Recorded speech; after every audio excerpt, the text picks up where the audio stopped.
Remember that great old TV show, Laverne and Shirley? Do you remember what city it took place in? Milwaukee, Wisconsin. That's right. I'm Paul Comfort, and on this episode of Transit Unplugged, we take a look into Milwaukee and their transit system, Milwaukee County Transit System, or MCTS.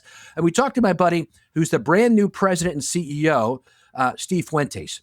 Steve came into this job after 30 years working in Chicago at their transit authority, starting out as a bus driver and working his way up to managing a big swath of their bus services there with Nora, who is the acting president there at CTA. And he recently kind of retired from there and took a job as a transit CEO in the city of Milwaukee. When he got there, it was a maelstrom of issues. The day before he arrived, they had just cut dramatically their bus routes back. There was a budget crisis or budget crunch happening then, and the union had just taken a vote to authorize a strike.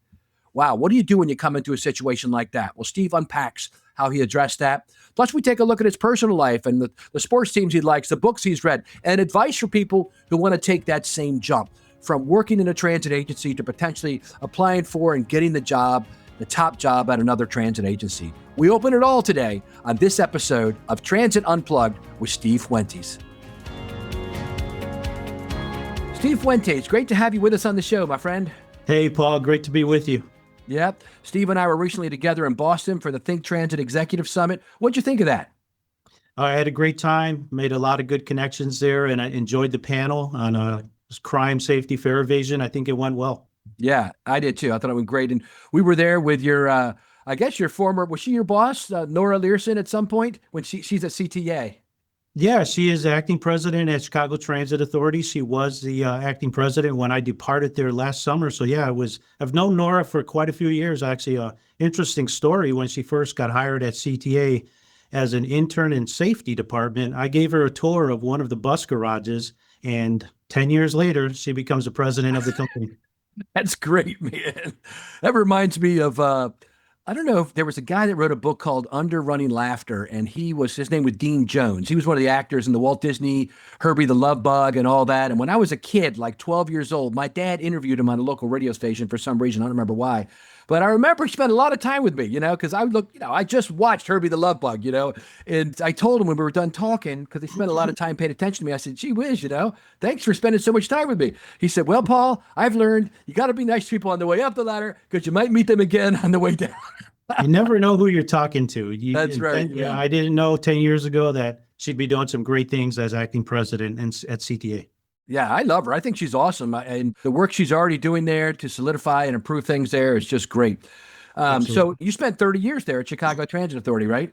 I did, Paul. Yeah. In 1994, I was hired as a part-time bus operator right after I served in the U.S. Navy. Met a girl there, got married when I was overseas in Japan, and needed a job. My dad was a bus operator for the CTA and had a few connections, so he was able to get me in 1994. And I ended up having a 30-year career there. The first 17 were in the ATU, part of the union. The last 14 were in management, accelerated several ranks in management, and departed there as a regional general manager in bus operations, overseeing the north side of Chicago. And how many buses and stuff was under your supervision there? Yeah, so CTA had a total of 128 bus routes. Within the 4 bus garages I oversaw was about 87 bus routes and roughly 2,400 employees. Wow, that's something. And I think that's where I first met you, kind of online, right? We started talking on LinkedIn, right?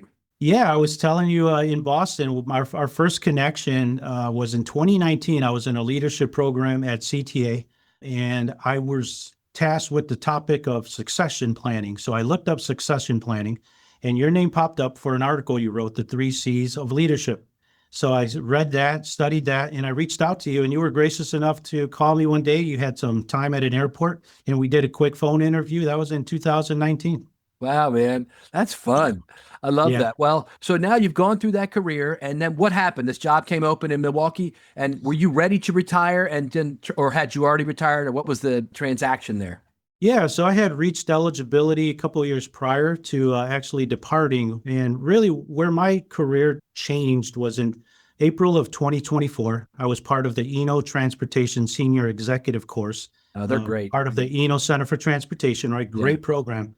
So I went there, spent a week listening to various CEOs come in, talk about the job, talk about the challenges, And it really lit a fire in me to do something more with the experience I had. CTA, second largest transit agency in America. I know they go back and forth between LA, right? New York is number one. No one can touch them. But, LA, Chicago kind of go back and forth. So I knew that I could do more, and I was hungry. And I felt like the experiences I had at CTA, operating in bus ops, but also understanding rail operations, really led me to look for more. And this opportunity presented itself 90 miles north of Chicago. So it was a great fit. I still have family in Chicago who I can go see in an hour and a half. And I heard once you got here, your employees tried to get you to root for the Packers and the Brewers against the Bears and the Cubs. What was that all? I guess because it's your new home or what? So I'm born and raised Chicago, Bears fan, Cubs fan. The Bears. And as soon as I got to Milwaukee, I see Packers gear everywhere. I see little pieces of cheese everywhere. Heads, yeah. I see people flying their Packer banners. And that was one of the first things they did when the company interviewed me for an onboarding session. And I told them, I'm a Bears guy, I'm a Cubs guy. So they've been trying, and it's fun. It's fun. And I told them for the first time in many years, we were actually better than them last year, the Bears were. But prior to that, Brett Favre and Aaron Rodgers, we couldn't beat the Packers.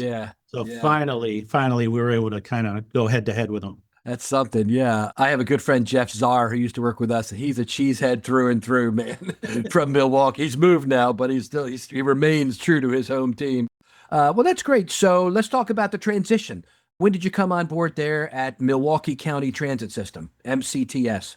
Yeah, I started August 25th of 2025. So I will be reaching my 8-month mark in a couple of days. Okay. Left CTA just prior to that and made the transition. Gotcha. Did the previous person retire, or was it just an opening that was available and you applied? Yeah, so there was a couple of transitional periods going on at MCTS. The latest appointed managing director, which is what the title was previous to my hire, she had retired. Okay. There was an interim managing director who departed the company shortly before I took over. Gotcha. So you get there and they give you the title of president and CEO, which is nice. I like that title. What were the issues you faced when you came in there in the summer of 2025? Yeah, it was quite a year. There was a lot happening. There were some high-level committee meetings going on. So we had gone to a new ERP system, reporting how we track things internally. And we had just gone through a transition at the CFO level. So the previous chief financial officer had retired, and we had a new one in place. So the new guy takes over, and he starts looking at the system and sees that the trajectory for the budget was not looking favorably. That got reported out. Became kind of a big issue last summer, so that caught a lot of attention, ending the year with a deficit. So internally, there was a lot of things going on. Some cost-cutting measures were taking place. Just prior to me coming on board, contract negotiation talks were breaking down. The local labor union here, ATU, they had taken a strike vote. They weren't happy with how things were going. Oh, wow. So when I came in, there was a lot of flurry of activity, you could say. Wow. It's a little bit like the opening scene of Gladiator. There's things happening in this battlefront and that battlefront. But I came in, great team here, dedicated professionals. The dust is settled. We're able to see through the snow globe right now. When I first came on, you could not see through the other end of it. So things are better now. We're making progress and things are going in the right direction. What happened with the labor union negotiations? Did you get that resolved? Absolutely. Came on board, met with the local union president and vice president as well. Have a good relationship with them. I think that's very important, running a transit agency. And they understood that I knew them because I was an ATU for the first 17 years at CTA. They appreciated that. We were able to get that contract done, resolved, ratified. And that happened last year along with our smaller union, Local 9. And we got two contracts voted on, ratified, and in place for the next 3 years. So we don't have to revisit that for a while. Yeah. And how about the financial situation there? I know that a lot of agencies were relying on like ARPA funds and some of the special dollars to help balance the budget. And then when they went away, a lot of folks had what they call a fiscal cliff. Is that something like what was happening there? Yeah, the fiscal cliff is something that had been talked about locally here in Milwaukee. And I'll say previous leadership, I think, could have done things a little bit differently to help prepare for that cliff and make it more of a slope than a Yeah, cliff. yeah, Instead of falling off a cliff, it's better to go down a slope, right? right. So I probably would have done things a little bit differently, but they did what they thought was best back then. But eventually the money was drying up. So this year we're using the last $9 million of federal COVID funds to cover budget deficit that we had going into this budget year. But things are challenging. When I first came on board, the company had just decided to cut 20,000 service hours out of the system beginning in August. So that took effect the day before I started on August Wow. 24th. So I'm walking into service reductions, a strike vote from the union, budget deficits, committee meetings that were pretty tense at times. And we got it Wow. done. We did the service cuts, and then preparing for this year's budget, we were facing a $15 to $17 million budget deficit, which was going to require about a 200,000 service hour reduction. We did get some money locally through the county board. They pulled a couple of levers to help us out. And so the reduction ended up being around 150,000 service hours we had to remove from the system this year that we're working on now. And now we're beginning to prepare for next year's budget. Again, facing about a $17 to $20 million budget deficit based on current funding levels and current ridership levels and service levels, hours of service that we put out. So we're going to have to make some changes. So we are certainly addressing it, and we have a couple of things in place to do so. You're bringing in Jarrett Walker, right? The guy that goes around the country and helps people readdress their systems, bring them, kind of modernize them. Yeah, that's exciting news. We went out to RFP to do a transit network redesign. I had known about it, read about it, heard about it, and actually one of your interviews with Ozzie Gibson up in Louisville, he talked about it on your podcast. And so I reached out to Ozzie and had a great conversation with him, spoke extremely highly of JWA, Jarrett Walker and Associates. So we went out to RFP, and they were the awarded consultants. So that process, we just sealed the deal and signed off last week. Okay. We're beginning the preliminary talks about what can we look like, what should we look like. And they're experts. They know what they're doing. This is what they do for a living. So I'm looking forward to a very robust next 18 to 24 months probably of stakeholder engagement with them. Thanks for listening to the Transit Unplugged podcast. We are so glad you're here. If you're enjoying this show, we know you'll love our other transit industry programs. On Transit Unplugged TV, Paul Comfort explores the food, culture, and transit systems around the globe. You get to see everything. You'll love this show. And every week, we also offer up the Transit Unplugged News Minute, where you can get the latest industry headlines in less than 60 seconds. You can find out more at transitunplugged.com. Now back to Paul Comfort for this edition of the award-winning Transit Unplugged podcast. Yeah, I think what happens with a lot of transit systems, Steve, is that they get stuck in how things have always been with the routes. I remember when I was in Baltimore as CEO, the routes had not really been comprehensively addressed literally in 50 years. And the routes were following the old streetcar system that was set up back in the 70s or 60s when all the jobs were in the downtown area. And so we had 2/3 of our routes coming into the central business district when that wasn't the case anymore at all. A lot of the jobs were in the suburbs. And you're in the same boat, right? I mean, you don't just serve the city of Milwaukee. You're a county operator. You cover the whole area, right? We do. Yeah, our county, we serve Milwaukee County, which is the city of Milwaukee and all the suburbs around it. It's 19 different municipalities, total of about a 240 square mile area that we serve. We have a system of about 49 bus routes, 380 buses, roughly. We move about 25 million passengers a year. In addition to the fixed route, we have paratransit as well. You have bus and paratransit. That's the mode you operate?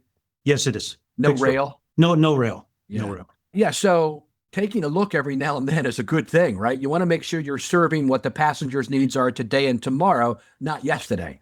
Absolutely, Paul. And I'll tell you this, when I was considering the position, researching Milwaukee County transit system, I went and read their annual reports going back to about 2010.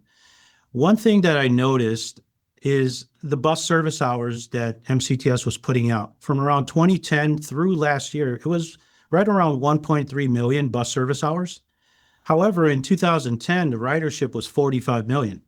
Now, the 7 years after 2010 up to 9 years up to 2019, pre-COVID, the ridership had gone down to about 28 million, so about a 34% reduction in ridership. However, the bus service hours remained the same. Then COVID hit. And COVID, of course, decimated all transit agencies. We went down to, in 2021, 15 million rides, from 45 million rides to 15 million rides. However, as an agency, we kept putting out 1.3 million bus service hours. Oh, yeah. So if you think about the reduction from 45 million to 15 million, even back up to 20, 25 million where we're at now, if you're putting out the same number of buses with 20 million less people, it's probably not the most efficient system that you're producing, and we want to be responsible with taxpayer money, of course. So that's something that I look to address immediately upon coming on board. I think it's brilliant, Steve, that you went back and looked at those studies. When you come in for a job as an executive, I know I have interviewed for, county executive before, the county administrator in those jobs. You got to do your homework, don't you?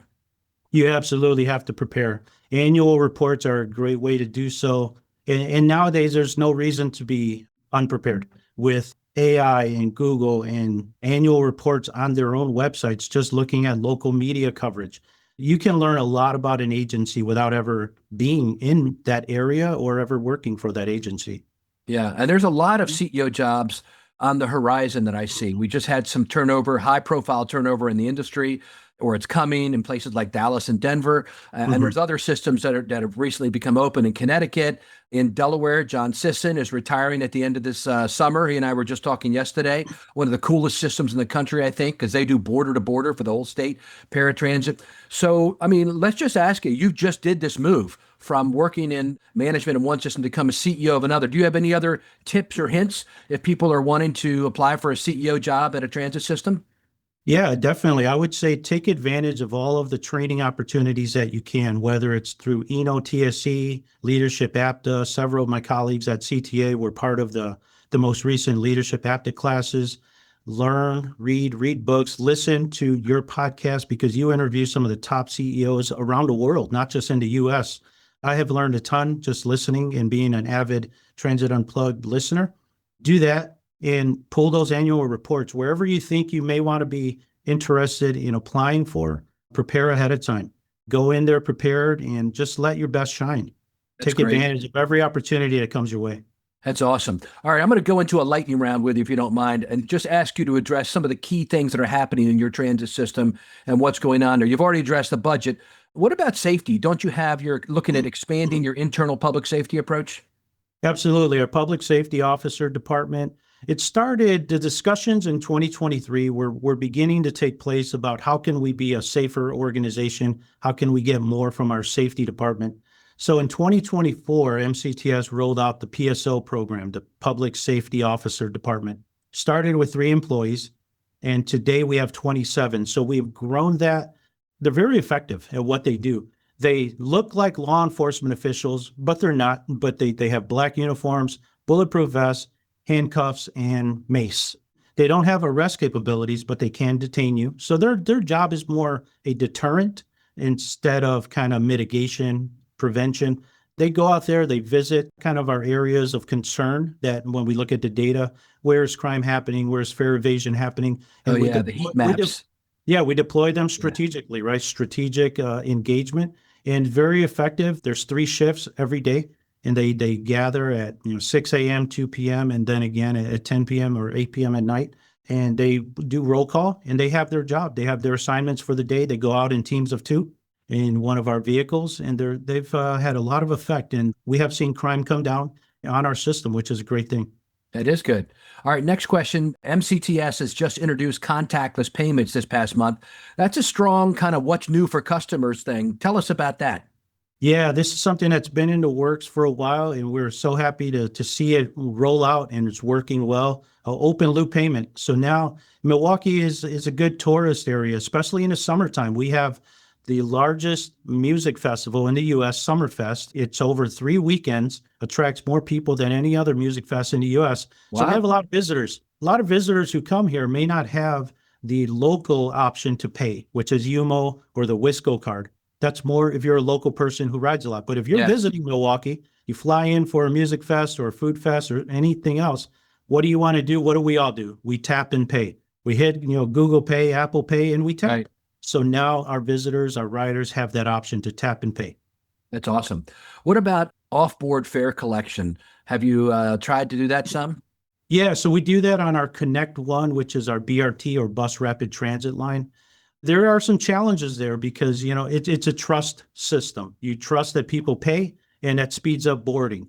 However, recently I was on a BRT, just listening in on a listening session from other agencies and how they're addressing the fact that not everyone is paying before they get on the bus.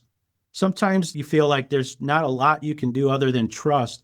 So what some agencies have done now is moved the off-board payment back onto the bus, which is a little bit different from your traditional BRT, right? Because you want dedicated bus lanes, off-board fare payment, and integrated intersection lights. So it's something we're looking at. We're discussing that, but right now we're rolling with it. We have one BRT line, our Connect One, and we're hoping to expand it sometime in the future. That's great. Okay, last section. Let's dive into fun personal stuff, if you don't mind. So you've already told us you're a Bears fan and a Cubs fan. That's good. What kind of music do you like listening to? To tell you the truth, I'm kind of in all genre music. I love everything from hip hop to contemporary to country. My kids are like big country fans. They go to all the country western concerts. Oh, wow. I like classic rock, right? Boston. Sometimes you're in the mood, just put that on.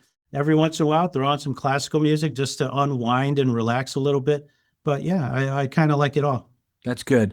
What about books? I'm reading a book right now called When Lions Roar. It's just awesome. It's about the Kennedy-Churchill connection before and getting up into World War II. Joe Kennedy, and then his sons, and I love that kind of stuff. You got any books lately that you've read or are reading that you'd like to refer people to? Yeah, I've been spending time in a book now from John Maxwell, Leadership Gold. It's kind of his compilation of 30 years, three decades being a leadership guru and what he's learned over those times. So I love to go through that book periodically and just kind of pull some nuggets out. How can I be a better leader? One book I pick up periodically and just kind of look through again is Good to Great from Jim Collins. Oh, yeah. So I'd love to just refresh my mind of what does it take to make that next jump. After that, I got a couple of books lined up from an author you know well. It's a Find Your X Factor? Find Your X Factor and The Future of Public Transportation in America. Oh, that's good. I didn't pay for that either. All right, last thing is pets. Do you got any pets, and what kind of pets do you like? We do. Yeah, we have a dog. Her name is Gia. She's a mixed breed. We got her during COVID 2019. She was about 8 months old. Good dog. She keeps everyone happy. She's getting a little bit older, but she's still very active. That's great. Any final thoughts you'd like to share? Wow, I just want to thank you, Paul, for the opportunity. You're somebody who I've learned a ton from. I'll tell anyone out there considering making the jump perhaps to the C-suite. Doesn't even have to be the CEO level. Yeah. Just prepare now for your opportunity. Don't wait for the opportunity to present itself and then start preparing. By then, it might be a little bit too late. And you may have somebody more prepared than you looking for that same job. So prepare now, even if you don't think this is what you want to do, but it's interesting, just start reading, just start learning, apply for those programs, whether it's TMM, the mid-manager, the senior transportation leader manager, the APTA leadership course, apply for those. If you have a company willing to invest in you, like I did at CTA, take advantage of it. Great advice. Thanks, Steve. And thank you for the great work you're doing there and for sharing all about it with us today. Paul, appreciate the opportunity. Thank you so much. Thank you for listening to this episode of Transit Unplugged, the world's #1 transit executive podcast. I'm Julie Gates, executive producer of the podcast. Many thanks to the team that makes this show happen. Host and producer Paul Comfort, producer Chris O'Keefe, editor Patrick Emile, associate producer Cindy Raskin. Transit Unplugged is being brought to you by Midaxo, passionate about moving the world's people. If you would enjoy behind-the-scenes insights and updates from the show, sign up for our weekly newsletter, which has links to can't-miss conversations with the biggest names in mobility. Head to transitunplugged.com and scroll to the bottom of the page to sign up. Thanks for listening, and we'll catch you on the next episode of Transit Unplugged.